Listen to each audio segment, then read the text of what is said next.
ইরানের Shahed drone Saudi আরবের Aramco তেল শোধনাগারে আঘাত এনেছে।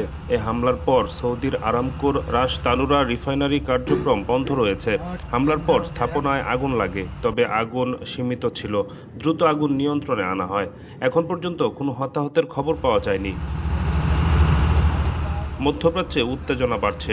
সাম্প্রতিক সময়ে ইরান উপসাগরীয় দেশ ও ইসরায়েলকে লক্ষ্য করে ক্ষেপণাস্ত্র ও ড্রোন ছুড়ছে।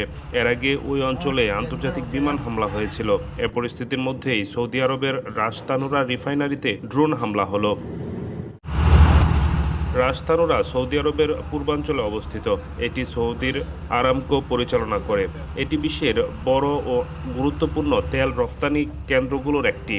এখানে প্রতিদিন 5,50,000 ব্যারেলের বেশি অপরিশোধিত তেল শোধন করা হয়। পাশের রপ্তানি টার্মিনাল থেকে প্রতিদিন লাখ লাখ ব্যারেল তেল বিশ্ববাজারে পাঠানো হয়।